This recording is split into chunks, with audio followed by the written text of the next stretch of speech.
Olá pessoal, tudo bem? Vamos dar continuidade a mais uma das nossas aulas. Hoje a gente vai continuar falando sobre características gerais dos seres vivos, tá? É, Na nossa aula passada, a gente conversou um pouquinho sobre composição química dos seres, né, os CHOMPs, né, carbono, hidrogênio, oxigênio, nitrogênio, enxofre e fósforo. A gente falou um pouquinho sobre como o nosso corpo está tentando o tempo todo se equilibrar numa constante situação que a gente chama de homeostase. A gente falou um pouquinho sobre metabolismo, que é a capacidade que o nosso corpo tem de realizar transformações químicas, sejam essas transformações de construção ou de degradação de substâncias, tá? E aí a gente parou nesse ponto 3 aqui, que é o metabolismo. Hoje a gente vai dar continuidade, falando um pouquinho sobre irritabilidade ou reação, né? Vocês podem encontrar como reação em algum material didático. Presença de células, crescimento e desenvolvimento, reprodução, hereditariedade e evolução. Então vamos lá. O que é a irritabilidade? É a capacidade que os seres têm de responder quando estimulados, de responder a algum estímulo ambiental, né? É a capacidade de reagir. Então, a que os seres eles podem reagir? Eles podem reagir à luminosidade, eles podem reagir à presença de substâncias químicas, a mudanças na temperatura, ações. Existe uma gama variada de estímulos que podem fazer com que os seres reajam, né? Você, por exemplo, reage ao calor suando, reage ao barulho querendo se afastar daquilo ali, reage a excesso de luminosidade fechando um pouco os olhos, enfim, reage a um cheiro ruim prendendo a respiração. Então, existem diferentes formas com que os seres vivos estão adaptados a reagir a mudanças do ambiente. Um exemplo de reação é a resposta das plantas à luz e ao solo. Então, uma planta, seja ela qual for, ela vai ter sempre as suas folhas crescendo em direção ao estímulo luminoso. Você nunca vai ver uma planta com as folhas crescendo para baixo da terra, né? A gente chama isso de fototropismo positivo. Então, as folhas elas tendem a crescer em direção ao sol. Tanto que, às vezes, se você cultiva plantas em jarro, você vai notar uma inclinação daquelas folhas em direção à luz solar. Isso é uma resposta do crescimento da planta a um estímulo que é o estímulo luminoso. Já as raízes elas crescem em direção ao solo, a favor da gravidade, que a gente chama de geotropismo positivo, né? A raiz ela vai crescer em direção ao solo. Existem exceções, que são as raízes respiratórias, em plantas de manguezal, por exemplo, que parte dessas raízes cresce para não ficar submersa, para a planta conseguir respirar, né? Já que os solos de manguezais são solos muito alagados. Mas, no geral, as raízes vão crescer sempre em direção ao solo, uma reação que é comum. Tá? Então, como eu já havia explicado, caules e folhas têm o fototropismo positivo, raiz, geotropismo positivo. Então, as raízes crescem em direção ao solo, as folhas crescem em direção à luz. Se você mudar a posição da planta, aquela folha vai sofrer um novo desvio e procurar a luz novamente. É um exemplo típico de reação, de irritabilidade, né, como colocado aqui no slide, que a gente pode considerar como sendo uma forma de reação. Outros exemplos de reação nos animais. Respostas mais complexas a calor, por exemplo, ou à luz. Estímulos rápidos, o que a gente chama de reflexos, né? Quando você está diante de uma luz muito intensa, a sua pupila tende a contrair, a fechar para proteger a tua retina, para proteger o interior dos teus olhos daquele excesso de luz. Quando você está num ambiente mais escurecido, a tua pupila dilata para permitir a entrada de luz. Quando sem querer você toca numa superfície quente, numa panela quente, por exemplo, você imediatamente retira a mão dali num reflexo rápido, né? A mesma coisa acontece quando você está andando descalço, por exemplo, e pisa em alguma coisa pontiaguda. Você vai levantar sua perna rapidamente. São exemplos de reações que o nosso corpo apresenta, que o corpo de todos os seres vivos apresenta. Então, outra característica da aula de hoje que a gente vai ver, presença de células. Todo ser vivo, sem exceção, para ser considerado ser vivo, ele precisa apresentar pelo menos uma célula. A célula, ela é a unidade fundamental da vida, é a unidade básica que compõe qualquer ser vivo. Uma célula, ela é capaz de sobreviver. Mesmo que o indivíduo apresente uma célula só, que ele seja unicelular, ele já é capaz de desempenhar todas as suas funções vitais com essa única célula. A célula ela respira, se alimenta, se livra de substâncias químicas que são tóxicas, se reproduz, se defende, reage. Então, todas as características que são típicas de um ser vivo, você também pode encontrar em uma célula. Por isso que é considerada a unidade básica da vida. Então, elas são as menores unidades capazes de realizar todas as funções vitais. Como eu disse a vocês, elas crescem, se reproduzem, respondem a estímulos, e todos os seres vivos, sem exceção, são compostos por células, pelo menos uma. Tá? Aí existe uma discussão acerca do vírus. E o vírus, professor, ele é um ser vivo ou não é? O vírus é uma entidade infecto-contagiosa. Ele não possui célula. Tá? Ele se aproveita das células que ele invade para sobreviver. Então ele usa uma célula? Usa. Mas não é dele. Então ele não possui célula. Enquanto ele não está dentro de uma célula, ele não se comporta como um ser vivo. Ele só se comporta como um ser vivo a partir do momento em que ele invade uma célula. Tá? Mas isso é assunto para uma outra aula e a gente vai discutir depois. Vamos lá. Ups. Passei demais. Voltei. Pronto. Se ele tem toda a sua estrutura composta por uma única célula, a gente diz que se trata de um organismo unicelular. Né? Todas as funções vitais elas são desempenhadas por essa única célula. Um exemplo disso são as bactérias e os protozoários, uma ameba, por exemplo, unicelular. Já em organismos complexos, você tem uma diferenciação celular, você tem uma especialização. Então, cada grupo de células, cada conjunto de células é responsável por funções específicas dentro do corpo daquele ser. E isso facilita a vida daquele ser. Quando o organismo ele é organizado dessa maneira, com várias células diferentes, dividindo funções, a gente diz que esse organismo ele é pluricelular ou multicelular. Um exemplo disso somos nós, né? Os animais, as plantas, são exemplos de seres pluricelulares. A próxima característica que a gente vai ver na aula de hoje é crescimento e desenvolvimento. Né?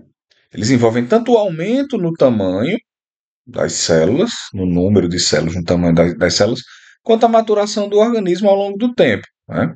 Então, os seres vivos eles crescem por quê? Porque eles obtêm energia e matéria através do seu metabolismo. E essa energia e essa matéria são usadas para formar novas células e para desenvolver aquelas células já existentes, para que elas cresçam e se adequem às suas funções, se diferenciem para realizar funções específicas. Então, isso faz parte do crescimento e do desenvolvimento dos seres vivos.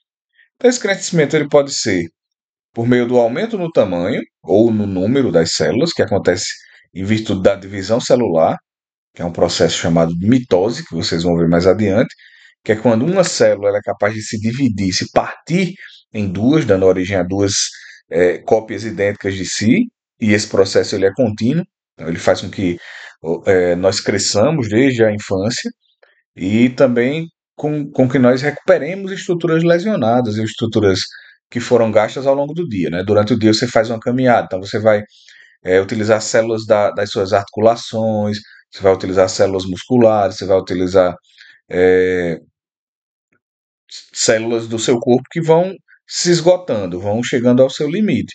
E essas células vão precisar sendo repostas, vão precisar ser repostas. Elas vão sendo repostas através desse processo de divisão celular, tá? Onde a célula se copia o seu material genético e vai se multiplicando. Isso faz com que você cresça e se desenvolva. Uma outra forma de crescimento pode ser também com aumento de volume. Então você não tem um ganho na quantidade das células, mas essas células elas podem aumentar o seu tamanho. E aí isso também vai fazer com que aquele indivíduo, com que aquele ser vivo cresça. Né? E o desenvolvimento ele vai se dar de duas maneiras. Ele vai se dar ou através dos ciclos de vida, que é o desenvolvimento clássico que a gente encontra, né? Onde o indivíduo ele passa por um processo de nascimento, desenvolvimento, até chegar na fase adulta. Um exemplo disso é a transformação, né, de uma larva em um indivíduo adulto. Acontece, por exemplo, com borboleta, com mosca, com o próprio sapo. No nosso caso, esse desenvolvimento é direto, né? Nós somos seres que já nascemos com as características do indivíduo adulto, mas precisamos crescer, né? E uma outra forma, além dos ciclos de vida, é através da diferenciação. Um dia todos nós somos uma massa de células sem diferenciação. Mas cada uma das nossas células foi ganhando funções específicas diferentes das outras, né? Então, hoje a gente é diferenciado em vários sistemas funcionais. A gente tem um sistema ósseo-muscular, um sistema respiratório, um sistema digestório, um sistema reprodutivo, né? Cada um desses sistemas ele foi formado pelas mesmas células que compõem o nosso corpo. Só que essas células elas se tornaram especializadas em realizar determinada função. E essa especialização das células é o que forma os nossos tecidos e os nossos órgãos, né? Que dá maturidade para o desenvolvimento do nosso corpo. Essa diferenciação ela começa a acontecer ainda quando nós somos embriões, né? E ela vai se perpetuando para manter o nosso corpo funcional enquanto a gente estiver vivo. Quando ocorre um erro nessa diferenciação, aí começam a aparecer células estranhas no meio dos tecidos saudáveis, que são as células alteradas, os CAs, né, os tumores, as neoplasias, o que a gente chama de câncer, tá? Que também é assunto para uma próxima aula nossa. Reprodução e hereditariedade, né? Todo ser vivo, sem exceção, ele precisa ser capaz de gerar descendentes. Por quê? Porque isso dá continuidade à espécie.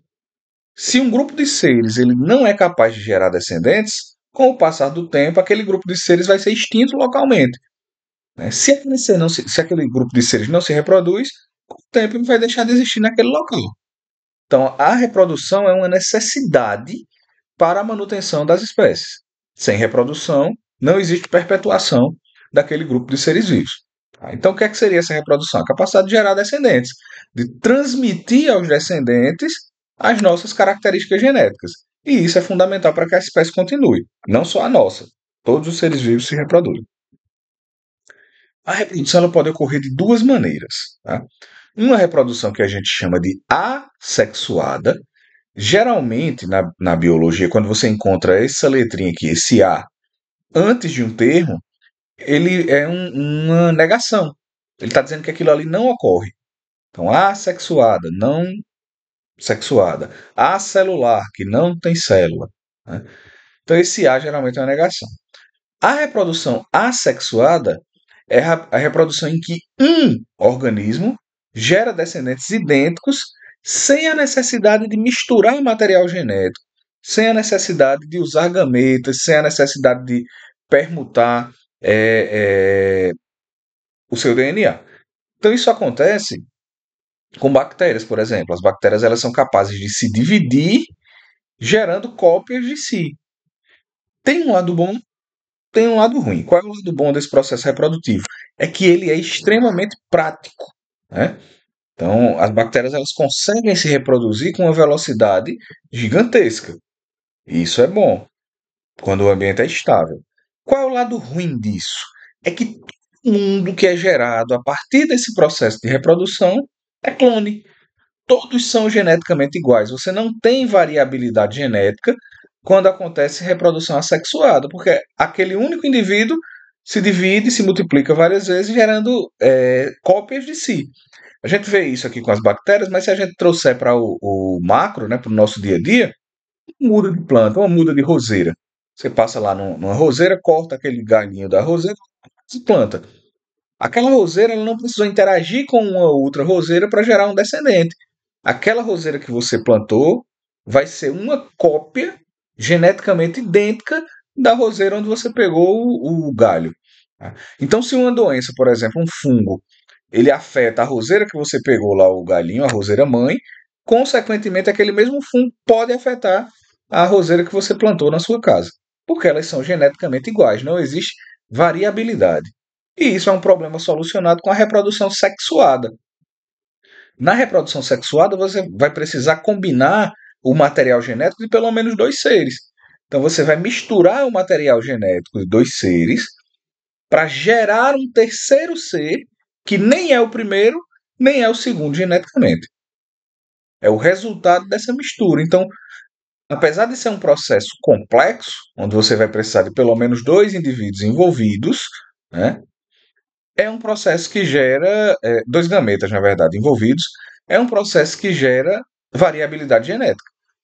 Você pode ser muito parecido com o seu pai ou muito parecido com a sua mãe, mas você nem é seu pai, nem é sua mãe geneticamente. Você é um ser individual. Ninguém tem o conjunto de genes que você tem, o conjunto a sequência do material genético que você tem. Ela é única, só sua. Tá? Então, essa é a grande vantagem da reprodução sexuada. A geração dessa variabilidade genética que a gente não encontra na reprodução assexuada. Tá? Então, o que é hereditariedade? Né? As características de um indivíduo elas são transmitidas dos pais para os filhos.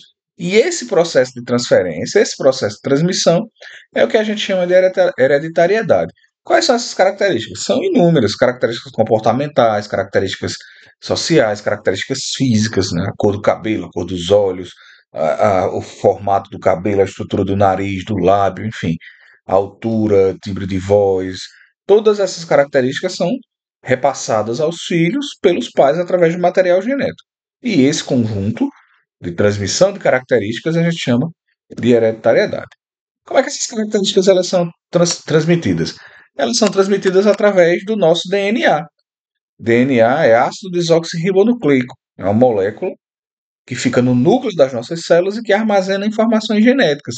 Essa molécula é capaz de se enrolar em estruturas organizadas que nós chamamos de cromossomos. Então, o teu DNA enroladinho forma cromossomos. E cada pedacinho de DNA desse aqui no cromossomo carrega uma característica sua. Cor dos seus olhos, altura, tipo de cabelo, estrutura do nariz. Cada um desses pedacinhos de DNA capaz de carregar uma informação, a gente chama de gene. Então, o DNA é a molécula base de informações presentes na nossa célula. Quando ela está enroladinha, organizada, essa molécula recebe o nome de cromossomo. E cada pedacinho desse cromossomo, capaz de gerar em você uma característica, recebe o nome de gene. Tá?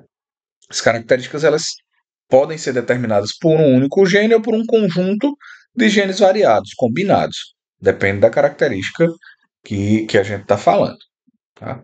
Só que não são apenas os genes os responsáveis por determinar no nosso corpo algumas características. Esses genes eles são limitados, eles induzem a produção ou não de uma determinada proteína que acaba culminando numa característica nossa. Mas a ação desses genes ela pode ser modulada, ela pode ser mediada pelo ambiente em que a gente vive. Né? O ambiente ele tem uma função gigantesca no resultado das nossas características. Né? Quando você pinta o cabelo, por exemplo, você está alterando uma característica genética sua com um fator ambiental. Quando você se expõe em demasiada radiação solar, você está alterando uma característica sua com um fator ambiental. Quando você não tem uma nutrição adequada, né, come muita besteira ou não come bem, você está alterando uma característica genética sua com um fator ambiental. Aí eu dou sempre o exemplo que é o seguinte: se você pega dois gêmeos idênticos, eles vão ter a mesma carga cromossômica, os mesmos genes. E aí você coloca um para viver, né, com uma família rica. Aí essa pessoa vai viver com abundância de alimento, sem exposição ao sol, vai tratar suas doenças de forma adequada com a medicação e o repouso. E o outro irmão você coloca para viver numa família menos favorecida, onde ocorrem casos de desnutrição, de vulnerabilidade, né, exposição a agentes patogênicos, a doenças, a verminoses. E aí você espera 20 anos. Quando você junta esses dois irmãos, né, por mais que eles sejam geneticamente idênticos, o ambiente vai fazer com que eles sejam diferentes entre si. Né? Se você pega um cara que vive num palácio e um cara que trabalha numa carvoaria, né, e mesmo gêmeos idênticos, e junta esse pessoal depois de 10, 20 anos, 30 anos, você vai ver que os genes, apesar de serem idênticos, eles não resultam em características físicas idênticas, porque o ambiente ele tem um papel muito importante na geração dessas características. né? Não na geração, no desenvolver dessas características, né? Então, as nossas características, elas são a interação, resultado da interação entre os nossos genes e o ambiente em que nós vivemos, tá? E a gente vai para o último tópico, que é a evolução. Os dinossauros, eles existiram mesmo? Quando a gente fala de evolução, a galera já pensa lá no, no, no macaco que virou um homem, que não tem nada a ver a evolução com isso, né? Mas a galera tem essa crença, né? E nos dinossauros. E aí? Os estudos fósseis indicam que eles existiram, tem fósseis desses bichinhos, né? Eles viveram há cerca de 65 milhões de anos e acredita-se que eles foram extintos por conta de um asteroide que gerou mudanças climáticas. Não foi o asteroide que bateu e matou os dinossauros, não. Mas esse asteroide levantou poeira, né? Essa poeira escureceu a atmosfera por muito tempo. Como consequência disso, diminuiu a quantidade de plantas, né, que eram alimento para os herbívoros foram morrendo de fome. Como os herbívoros eram fonte de alimento para os carnívoros foram morrendo de fome também. E aí aqueles que conseguiram se adaptar melhor, conseguiram sobreviver e deram origem aos nossos répteis atuais, né, e às nossas aves. As aves, elas são os parentes mais próximos que a gente tem dos dinossauros. Acredita-se que um grupo de dinossauros foi se transformando ao longo de milhões e milhões de anos e deu origem ao que a gente tem hoje, que são as aves. Então tá aí um dinossauro moderno. Tá? As aves seriam então os dinossauros atuais, os descendentes mais próximos dos dinossauros atuais. Interessante, né? Você olha para uma galinha, não pensa num tiranossauro, não. É difícil, mas, né, geneticamente e filogeneticamente falando, elas são os indivíduos mais próximos do que a gente teria de dinossauro. Tem até um filme, eu não sei qual é o filme da franquia, que começa com uma pegada de um dinossauro, né? Um pé pisando assim, bem de perto. Aí quando a câmera vai se distanciando, é o pé de uma ave, um passarinho, parece que é um pombo. Então, enfim, fica a dica. Isso é um processo de mudanças graduais, né, nas características das populações que vão acontecendo ao longo do tempo. E essa teoria da evolução, ela se explica por um processo que a gente chama de processo de adaptação, que é a capacidade de sobreviver e se reproduzir no ambiente. Quando é que a gente diz que um ser está adaptado? Quando ele é capaz de sobreviver e se reproduzir no ambiente. Eu vou dar um exemplo de adaptação clássica aqui. Imagina que o caule dessa árvore aqui é um caule claro. E nessa região existem dois tipos de mariposas: mariposas claras, mariposas escuras. Quais as mariposas estão mais vulneráveis aqui a ser predadas? As escuras, né? Porque quando o pássaro olha de longe, ele vê logo aquela mancha escura aqui, ó, e ele vai se alimentar dessas mariposas mais escuras. Então, qual é a mariposa que tem mais chance de passar adiante as suas características genéticas? A mariposa clara. Nesse cenário aqui, né? Porque se o cenário mudar, né? Se o cenário for um cenário diferente, que foi o que aconteceu, por exemplo, na Revolução Industrial. Quando o caule das árvores escureceu na Revolução Industrial, né, as mariposas escuras conseguiram se esconder mais facilmente. E as claras ficaram bem evidentes. Então elas começaram a ser predadas. O ambiente, à medida que muda, muda também a forma como os seres são selecionados e aqueles que estão mais adaptados. Então a evolução é só esse conjunto de mudanças que acontece graças à variação do ambiente e graças às diferenças que já existem entre as espécies. Essas diferenças que existem entre os seres vão sendo testadas pelo ambiente. Aqueles seres que apresentam características mais positivas naquele dado momento de tempo, que é uma característica que é positiva hoje, ela não vai ser positiva eternamente. Pode ser que amanhã o ambiente mude e aquilo que hoje é bom se torne ruim, como era o caso da coloração das mariposas aqui. Ó. No primeiro momento tem uma coloração clara, era perfeito, porque as mariposas se escondiam. Mas no segundo momento, quando a casca das árvores escureceu, passou a ser uma desvantagem. Outros exemplos de adaptações aqui dos seres vivos. As brânquias são adaptações dos indivíduos aquáticos para retirar o oxigênio dissolvido na água. As nadadeiras são adaptações que auxiliam na natação. Então, todas essas estruturas adaptativas permitiram com que esses seres conseguissem sobreviver no ambiente aquático. Outro exemplo de adaptação aqui, ó, reserva de gordura no urso polar. Protege ele contra o frio, funciona como um isolante térmico. Essa cor mais clara camufla ele na neve, ajuda ele a caçar. Pelos nas patas, esses pelos na parte inferior das patas ajudam a ele não deslizar no gelo. Então, todas essas características fazem com que ele seja adaptado a viver nessas regiões polares. Tá? Mas essas características elas são resultantes de um fenômeno que são as mutações, as variações genéticas. Pode ser que no passado existisse um urso polar magro. Pode ser? Pode. Era uma variação. Só que essa variação ela não era favorável para aquele dado momento e para o ambiente onde o urso vivia.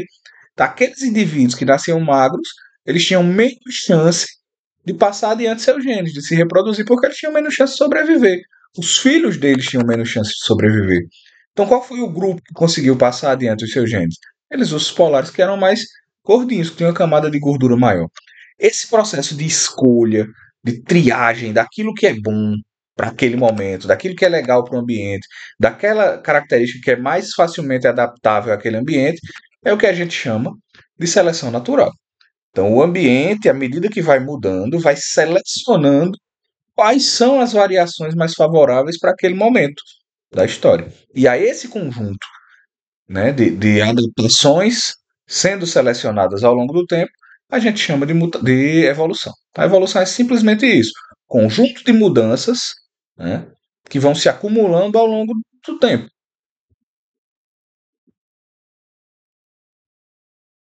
As mutações elas alteram o material genético do indivíduo e vão acontecendo aleatoriamente. Nem toda mutação é vantajosa. Sei que existe uma mutação deletéria, né? E aquele indivíduo ele vai ser eliminado pela seleção natural no ambiente, né? Se ela for vantajosa, aquela população ela tende a sobreviver. Então, organismos com características vantajosas naquele dado momento, lembra que uma característica que é vantagem hoje pode não ser sempre vantagem. Mas aquela vantagem, aquela característica que é mais vantajosa naquele dado momento, faz com que aquele ser sobreviva e seja capaz de se reproduzir passando adiante essa característica. Isso é seleção natural, né? Só que algumas mutações elas podem provocar falhas no material genético. Elas podem ser deletérias, como eu falei para vocês. E elas são resultantes, por exemplo, de produtos químicos, de radioatividade, de exposição à radiação solar. Tá? Nem toda mutação é favorável.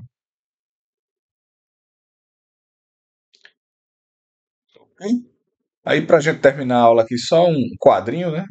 Lembre-se de quem você é. Lembre sempre de quem você é.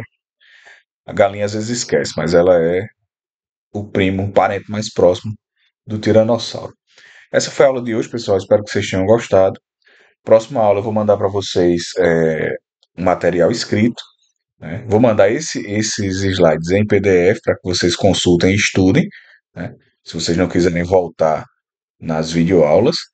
E vou mandar também a atividade. Então, na semana que vem, a nossa aula ela não vai ser aqui, né? Vocês não vão ter aula em tela, vocês vão ter listas de exercício para que vocês resolvam, tomando por base essas videoaulas que a gente teve, tá?